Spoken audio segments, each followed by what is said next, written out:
We're taking a musical twist. It's hip hop versus country. Atlanta is facing off against Nashville. And let's head to Atlanta first with rapper Jermaine Dupri. As I walk around this beautiful city right now, I'm thinking like this would be the perfect home for the new Amazon headquarters, just because ain't no other city like Atlanta. Ain't no other city that got the vibe of Atlanta. Ain't no other city that's got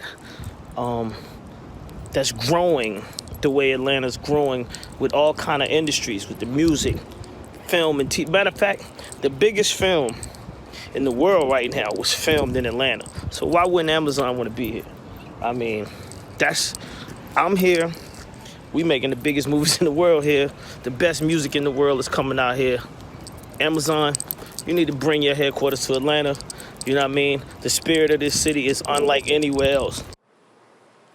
That's Jermaine Dupri making his pitch for his hometown. Next, over to Nashville, where Country Music Hall of Famers, the Oak Ridge Boys, have a special tune prepared. Elvira, all right. My heart's on fire. Elvira, all right. Hi, we're the Oak Ridge Boys. How you doing, Jeff? Did you hear that, Elvira? That's Music City, USA, man. That's Nashville, Tennessee. It's where all the good music comes from the old veteran acts like ourselves, right down to the young kids today who are selling millions of albums. And not only are we a great music city, we are a great medical city. We're a great convention city, a great sports city. We're growing by leaps and bounds. I guess what we're trying to say here, Mr. Bezos, is you've got one of the greatest companies in the world, and we'd sure like to have you here. Come on down. Nashville, Tennessee. Come on Nashville. down.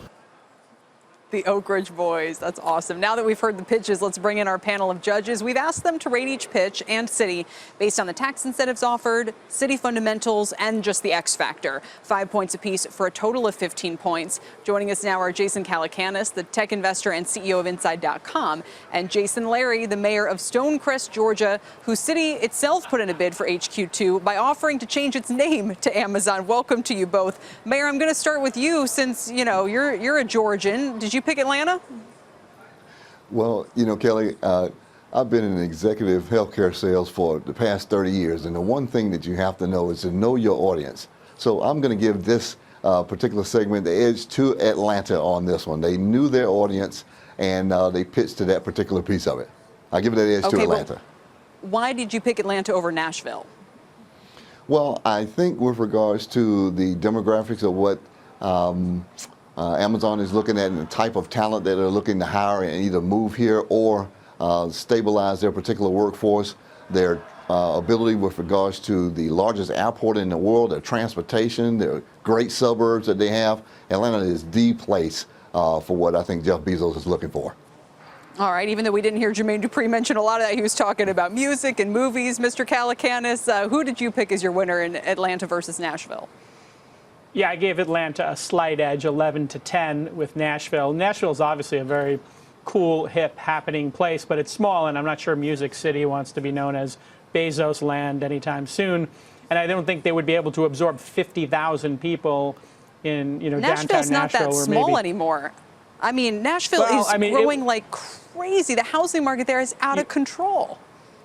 For sure, but I don't know if they can absorb exactly. They have a very low unemployment rate. I don't know if they can absorb 50,000 Amazon employees running around. It would be like every third person or every other person you met worked at Amazon, whereas Atlanta is much larger and could absorb, you know, the number of people coming to Atlanta. I don't think either of these cities are actually going to win it, but I do think they're two amazing cities, and they're both on the rise, and they both have great culture. And I think that's what Amazon's going to look for, is where do young people, product managers, developers, just really bright MBAs coming out of schools, where do they want to live? Where do they want to put down roots? And which is the most happening city? Both of these cities are super happening, so I think they're great choices. But I think they'll lose to New York, Austin, or a wild card of Miami. So here's one factor, tax incentives, that does differentiate these two cities. Mayor, Atlanta was offering about $1 billion. They were going to put some serious money on the table, whereas Nashville apparently has said no. Like, you either want to come and you want to embrace the things that make this a good place to have your headquarters or not, but we're not going to, you know, put a lot of money into it. Can Atlanta afford that, to give away that kind of taxpayer money in order to get the headquarters there? I am sure Governor Deal has done a fantastic job of finding out exactly how much the state of Georgia can afford to bring here. But you have to also remember, Kelly, they're talking about building $5 billion infrastructure over a 10-year period of time. It's worth $1 billion to bring them here. It changes the entire economy. Do you agree, Jason Calacanis? Are these tax incentives worth it? Yeah, I don't think they'll ultimately make the decision based on taxes because they're printing money and they're getting profitable now, and it'll be a drop in the bucket. I don't think that's going to be the deciding factor in this race to figure out where to put the second headquarters. It's really going to be about where does talent want to live. And some of their senior executives might leave where they're currently headquartered and go to these new places to start this office off. So they want to find a place that young people, talented people want to live. I don't think the tax incentive is going to play all that large of a role. Let me ask you both, since the last time we did this, the president's been much more vocal about his displeasure with Amazon. How does that change the equation? Mayor Larry, does that make it more attractive for them to go to Washington to prove, hey, look how good we are for the economy?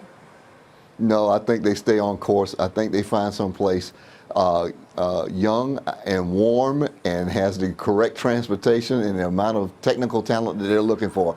I don't think Jeff Bezos gives 3 inches about what Trump says.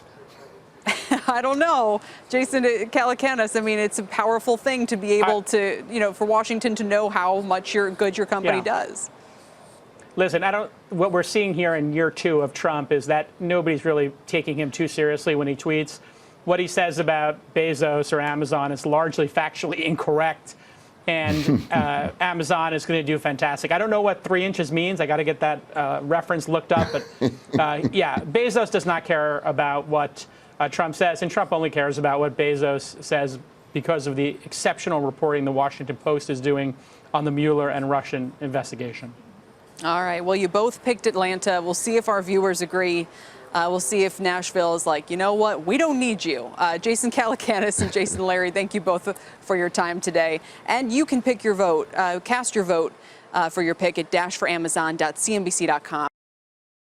Hey there, thanks for checking out CNBC on YouTube. Be sure to subscribe to stay up to date on all of the day's biggest stories. You can also click on any of the videos around me to watch the latest from CNBC.